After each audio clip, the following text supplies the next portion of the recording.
নমস্কার। আজকের গল্প শ্রীকান্ত অধিকারীর লেখা দেওয়ালে রক্তের দাগ। দেওয়ালে রক্তের দাগ ভালো করে দেখলেই বোঝা যাচ্ছে, ফিনকে দিয়ে ছিটকে পড়েছে তা নয়, একেবারে লেপ্টে আছে অনেকটা জুড়ে। হয়তো গল গল করে রক্ত ঝরেছে বহুক্ষণ ধরে। প্রত্যয় হয় কেউ রক্ত ভরা বড় পাত্র দেওয়ালের মাথায় ঢেলে দিয়েছে, কিংবা আরও ভয়ঙ্কর কিছু, সেনবাবুর ভেতরটা কে যেন খামছে ধরে। প্রতিদিনের মতো খুব প্রত্যুষে উঠে বাইরের গেট খুলে এক ঘটি জল দিয়ে ঠাকুরের নাম স্মরণ করে। পরে বাগান থেকে দুটো যামিনী ফুল তুলে ঠাকুর ঘরে রাখেন। এখন গরমকালে জুলাইয়ের আগে পর্যন্ত এই ফুল ফোটে। সারা রাত অতীব সুগন্ধ ছড়িয়ে মন হরণ করে নেয়। তাই তো ভোরবেলা থেকেই ফুল চোররা আসে। এই ফুল গাছ এ পাড়াতে কারও নেই। সাত তাড়াতাড়ি উঠে ফুল কটা তুলে নেওয়ার জন্য ভোরে ওঠেন সেনবাবু। মিলির খুব পছন্দ এই ফুল।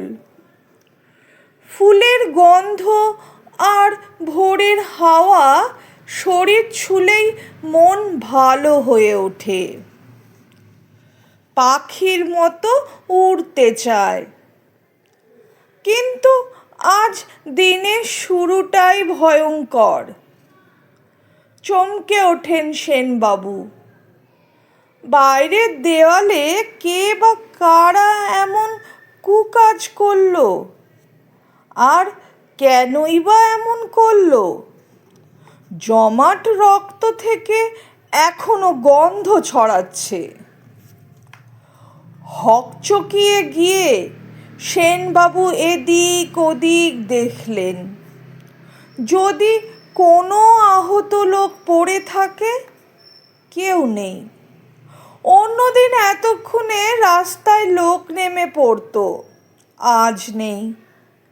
অন্তত চোখ সরু করে দূরে দেখার চেষ্টা করলেও কাউকে দেখা যাচ্ছে না। কেউ মার্ডার করে দিয়ে লাশ গায়েব করে দেয়নি তো? দ্রুত কথাটা মনের কোণে উকি দিতেই সারা শরীর ঠান্ডা হয়ে আসে। বাগানের ভেতর লাশ ফেলে দেয়নি তো? সেনবাবু দ্রুত ছুটলেন বাগানের ভেতর। পুরনো দিনের বাগান। সেনবাবুর বাবা সেটেলমেন্ট অফিসের বড়বাবু ছিলেন, আর আই সাহেবের নেউটা। বেশ কিছু জমি সেই তখনই কিনে রেখেছিলেন। তার মধ্যে শহরের মাঝে এই বিঘেখানেক জায়গা সবার ঈর্ষার কারণ হয়ে দাঁড়িয়েছে। তিনি সবই জানেন। উৎপাতও কম নয়। রাস্তা ঘাটে হাটে বাজারে নামে বেনামে ফেউ লাগার মতো লেগেই আছে জমির দালাল বা ফ্ল্যাট মাফিয়ারা। দিনে 10 বার করে ফোন করে, জমিটা দিয়ে দিন সেনবাবু, ভালো দাম পাবেন।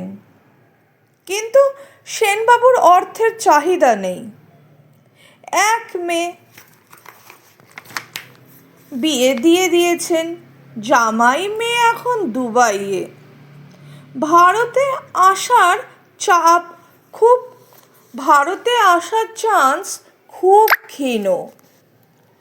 তাই মাঝে মাঝে রেগে গিয়ে বলেন, ওরে তোদের বেচাচ্ছে আশ্রমে দান করে দেব, বুঝলি, পুণ্য হবে যত্তসব। সেই ভয়টাই আজ কাজ করে। তাকে ফাঁসানোর জন্য কাউকে মেরে ওর বাগানে ফেলে দিয়ে যায়নি তো। বাগানের মেহগনি থেকে জাম, কাঁঠাল, মহুয়া, হরিতকি সহ শেওড়া সব গাছ আছে। প্রত্যেক দিন বাগানে ঢোকা হয় না, ঢুকলেও সব দিন সারা বাগান ঘুরে দেখা হয় না। সেনবাবু বাগানের মৃদু পা ফেলতেই ফরফর করে কতগুলো বাদুড় উড়ে গেল, চামচিকিও হতে পারে। ঝোপালো জারুল গাছে আরো এক ঝাঁক ঝুলে আছে। নিচে মাটিতে তাদের রক্তমাখা উচ্ছিষ্ট পড়ে উগ্র গন্ধ নাকে ঢুকে সেনবাবুকে অস্থির করে তোলে। কিছু বুঝে ওঠার আগেই পায়ের উপর দিয়ে দুটো ছুঁচো দৌড়ে বেরিয়ে গেল। তারই গন্ধ এটা। সেনবাবু প্রায় হাঁপাতে হাঁপাতে বাগানের এ কোণ সে কোণ তন্ন তন্ন করে খোঁজেন, না, সেরকম সন্দেহজনক কিছু দেখতে পান না। এমনকি তীক্ষ্ণ দৃষ্টিতে মাটির দিকে তাকিয়ে থাকেন, কোনো কাঁচা মাটি খোঁড়া হয়েছে কিনা, না, সেটাও নেই। একটু নিশ্চিন্ত হলেন বটে, কিন্তু বাইরের প্রাচীরের রক্তের দাগ কোত্থেকে এলো? একেবারে টাটকা দাগ, মাথার মধ্যে ভয়ঙ্করভাবে চেপে বসে আছে। ইতিমধ্যে সূর্য না উঠলেও চওড়া আলো ফুটেছে, চারপাশ ভালো করে দেখা যাচ্ছে। রাস্তা দিয়ে শহরের শরীর সচেতন মানুষজন মর্নিং ওয়াকে পা মিলিয়েছে। সেনবাবু ভীষণ উৎকণ্ঠায় পড়েন। এতদিন তিনি বুক ফুলিয়ে থাকতেন রাস্তার ধারে শুধু দোতলা বাড়ির জন্য নয়, হালকা অথচ চোখ টাটিয়ে যাওয়ার মতো উজ্জ্বল হলদে রঙের প্রাচীরটার জন্য। ইস, রক্তের লাল দাগটা কি ভীষণভাবে দেয়ালটাকে নষ্ট করে দিয়েছে। সেনবাবুর হঠাৎ মনে উকি মারে, কেউ হিংসা করে রক্ত লাগিয়ে দেয়নি তো। 7-5 ভাবতে ভাবতে সেনবাবুর হার্টবিট বাড়তে থাকে। বাড়ির ভেতরে ঢুকে গোল বারান্দায় পাতা বেতের চেয়ারে বসে চোখ মোচেন। এই সময় 1 কাপ কড়া লাল চা হলে ভালো হতো। মিলিকে এখন কি ডেকে তোলা ঠিক হবে? সেনবাবু উঠে গিয়ে চঞ্চল চকিত পায়ে রান্নাঘরে ঢুকলেন। ঢুকেই দেখেন ওভেন স্ল্যাবের দুদিকেই ছোট বড় মিলিয়ে 4খানা চাকু ছুরি ছড়িয়ে আছে। একটা আদা রসুন টুকরো করার, একটা তার চেয়ে বড়টি সবজি কাটার, একটা খোসা ছাড়ানোর জন্য ধারালো দিক আছে, 2 in 1, একটা সবচেয়ে বড়। সবসময় এটা ব্যবহার করা হয় না। এর দুপাশে খাঁজ কাটা কাটা, তীক্ষ্ণ ধারালো, অনেকটা খঞ্জর টাইপের। লাল হলো ক্লাইভের খঞ্জর, পড়েছিলেন কোথায় যেন। সেনবাবু অবাক হয়ে ভাবেন, রান্না করতে এত সব লাগে? মা ঠাকুমাদের সময় হাতা, খুন্তি, সাঁড়াশি আর একটা বটি দিয়েই কালকাবার।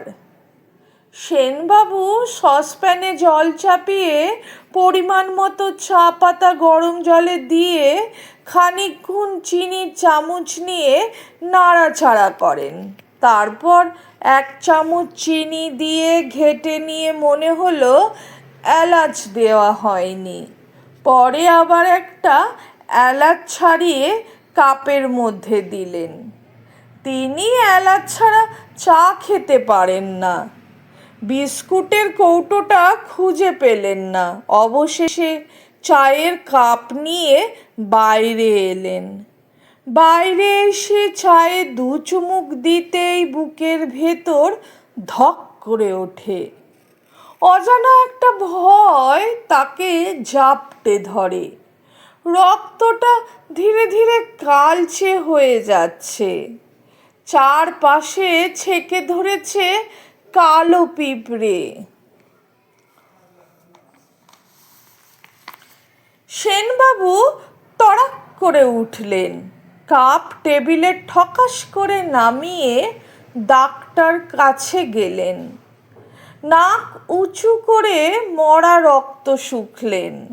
গা গুলিয়ে উঠল সেনবাবুর। বড্ড আষ্টে গন্ধ। সেনবাবু দ্রুত চারদিকে তরবারির মতো দৃষ্টি চালালেন। সামনে দেবাবুর বাড়ি, বহুদিনের প্রতিবেশী। দেবাবু কয়েক বছর হলো মারা গেছেন। একটা ছেলে বাইরে থাকে, এখন শুধু দেবাবুর স্ত্রী থাকেন। আর একটা কাজের মেয়ে সারা দিন থাকে। সেনবাবুর মতো না হলেও তারও একটা ছোট বাগান আছে। সেনবাবুর মনে হলো ওই বাগানে কোনো এভিডেন্স নেই তো। আর একটু সকাল হলে ওদের বাড়ি গিয়ে ক্লিয়ার হতে হবে। হঠাৎ খেয়াল হলো দেয়ালটাকে আগে জল দিয়ে ধুয়ে ফেলা জরুরি, নইলে। দ্রুত পাইপ নিয়ে এসে পাশের ট্যাপ থেকে সজোরে জল ছুঁড়ে দেয়াল পরিষ্কার করতে লাগলেন। কিছুক্ষণ জল স্প্রে করার পর সামান্য দাগ গেল বটে, সবটা গেল না। অতএব এভিডেন্স থেকেই গেল। মহা ফাপড়ে পড়লেন সেনবাবু। পুলিশে খবর দেবেন নাকি? যা পরিস্থিতি তাতে পুলিশে খবর না দিলেই নয়। কিন্তু মনের কোণে একটা প্রশ্ন উকি দিয়ে গেল, পুলিশে কি তাকে ছাড়বে? হাজার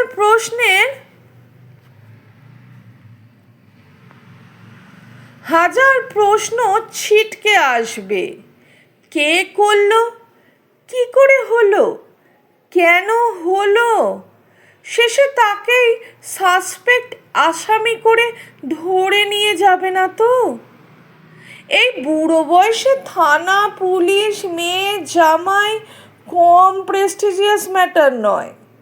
বেচারি মিলি, ও কিছুই জানতে পারল না। অবশ্য ওর না জানাই ভালো। আবার বাথরুম গেলেন। ডেটলের বোতল এনে গোটা ডেটলটাই ছড়িয়ে দিলেন। এবার অতিরিক্ত ডেটল দেওয়াতে উগ্র গন্ধ বেরোতে থাকলো। কোনো ভাবনা চিন্তা না করেই পাইপ দিয়ে আবার জল স্প্রে করতে লাগলেন সেনবাবু। কিছুক্ষণের মধ্যেই উগ্র গন্ধটা চলে গেল বটে, কিন্তু সেনবাবুর নাক থেকে গেল না। অদ্ভুত অস্থিরতায় ছটফট করতে লাগলেন সেনবাবু। হঠাৎ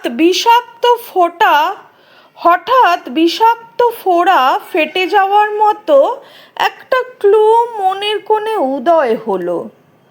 আচ্ছা, এই রক্ত রক্ত তো মানুষের না হয়ে কোনো পশুর হতে পারে।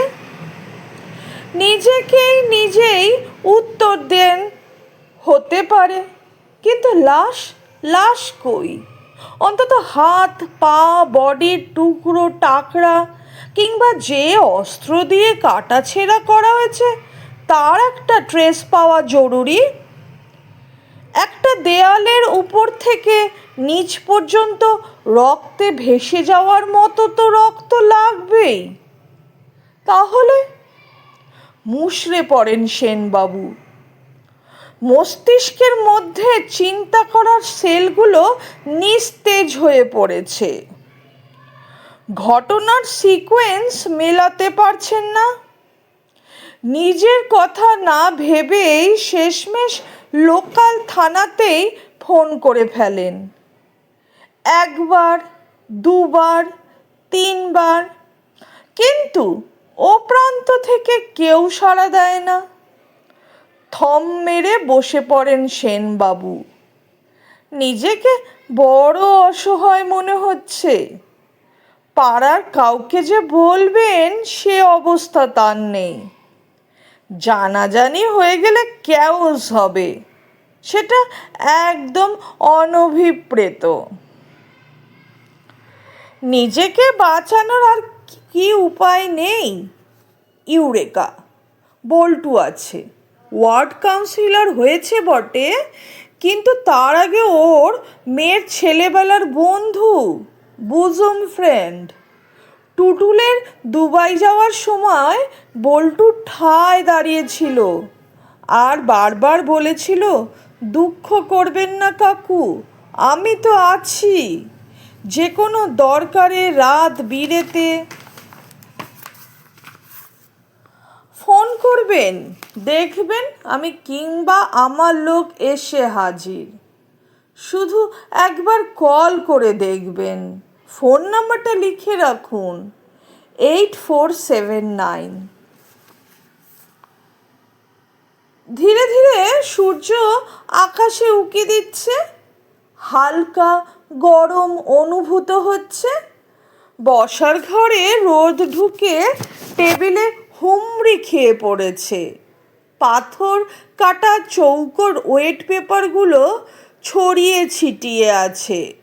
পুরনো কিছু কাগজ এলোমেলোভাবে পড়ে। এখনই পেপারওয়ালা চলে আসবে।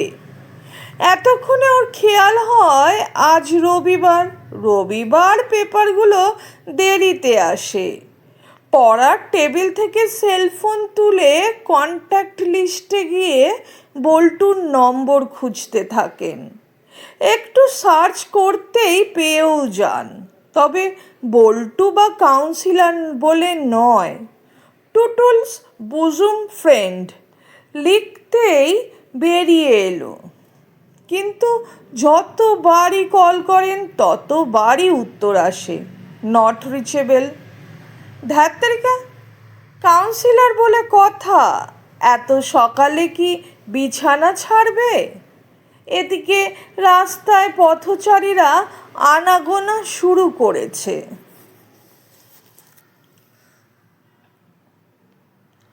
আর কিছু করার না পেয়ে আবার চেয়ারেই বসে পড়েন আর অপেক্ষা করেন এই বুঝি কেউ জিজ্ঞেস করে, সেনবাবু আপনার দেয়ালে রক্তের দাগ কেন? মার্ডার ফাডার কিছু হলো নাকি? ব্লাড! ভয়ে চুপসে যান। মিলে উঠে পড়েছেন। বাথরুমে জল খরচের শব্দ শোনা যাচ্ছে। পেপারওয়ালার পেপার ছুঁড়ে ফেলার শব্দ আসে। সেনবাবু চটপট পেপার খুলে দেখেন কোথাও কোনো খুনটুন হয়েছে কিনা। প্রতি পাতায় চিরুনি তল্লাশি চালিয়ে সেনবাবু আফসোস করেন, আজ কোথাও কোনো খুনের খবর নেই।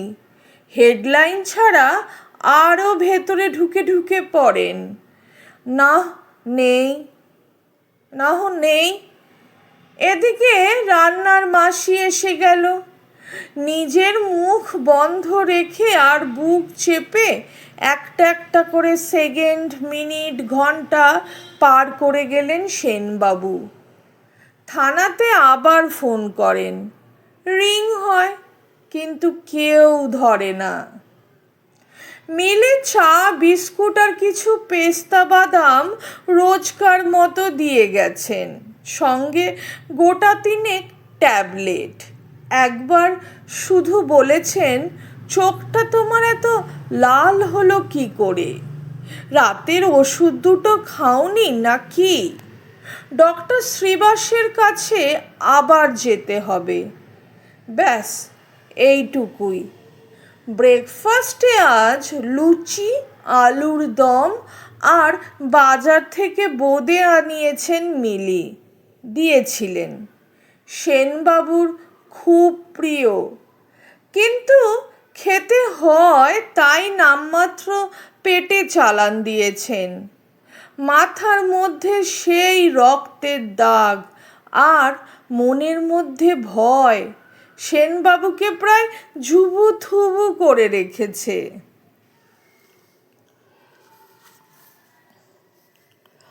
আজ 12টার মধ্যেই দিনের খাওয়া নিয়ে দরজা বন্ধ করে শুয়ে পড়েছেন সেনবাবু।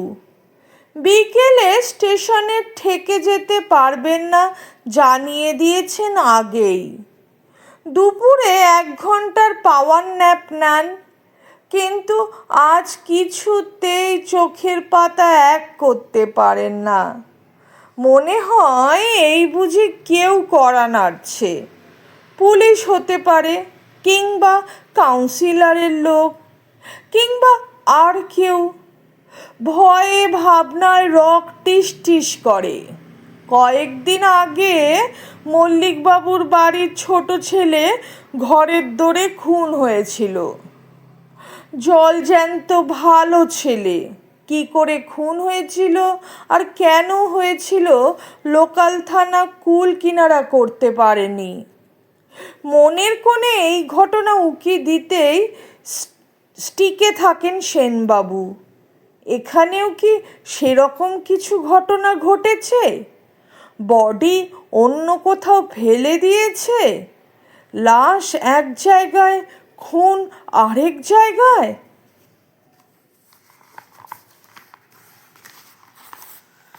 মিলির মেয়েলিকি সব জিনিস নেওয়ার ছিল, কিন্তু শরীর ভালো নেই বলে আজ শপিং মলে যাওয়া বন্ধ করে দিয়েছেন। সন্ধেই টিভিতে টক শো দেখে ওর মধ্যে নিজেকে জড়িয়ে ফেলেন। নিজেই নিজের মতামত দেন, বিষয়ের গভীরে ঢুকে যান। কিন্তু আজ দুশ্চিন্তা আর ভয় মাথার মধ্যে ঘুরপাক খায়। অপেক্ষা করেন ঠিক সময়ের। আরও একবার থানায় কিংবা বল্টুকে ফোন করবেন নাকি মিলিকে জানালে হতো না?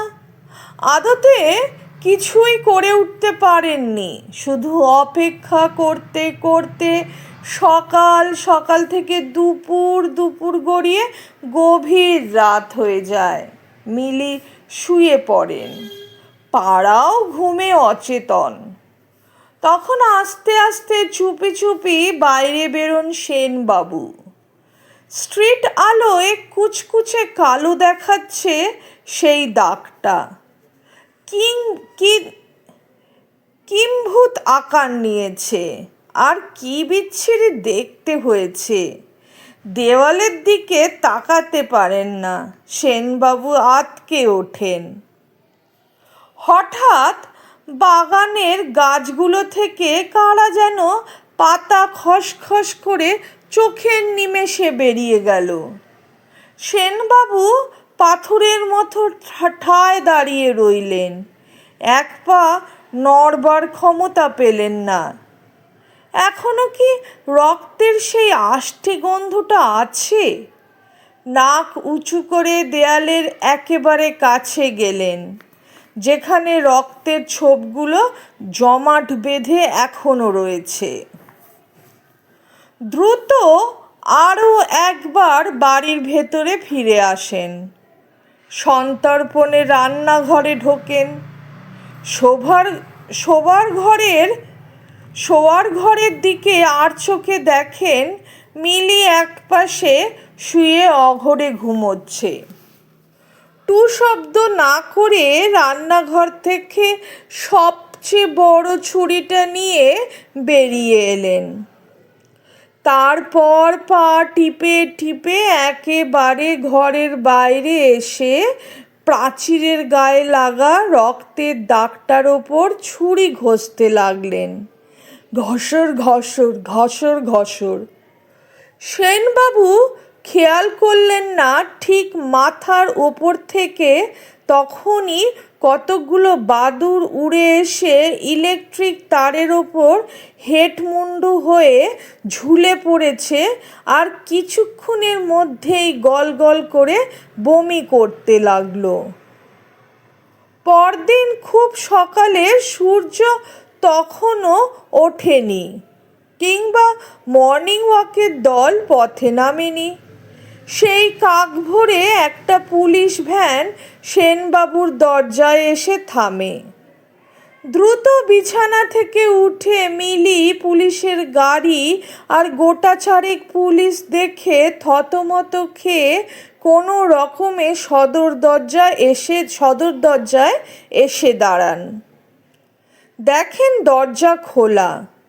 হয়তো সেনবাবুকে ডাকতে যাচ্ছিলেন কিংবা কিছু একটা বলতে যাচ্ছিলেন, কিন্তু তার আগেই যা দেখলেন তাতে সারা শরীর হিম হয়ে এলো। চোখ দুটো গ্রানাইট পাথর। গাঁক করে একটা শব্দ বেরিয়ে গেল। একজন কনস্টেবল সামনে এসে বললেন, কি করে হলো এমন? অন্যজন এসে 2 আঙ্গুলে রক্তের নমুনা নিয়ে পরীক্ষা করে বললেন, it's murder, near about 2 AM to 3 AM। বল্টু চোখ বিস্ফারিত করে বলে, কাকু, রাতে বাইরে বেরিয়েছিলেন কেন কাকিমা?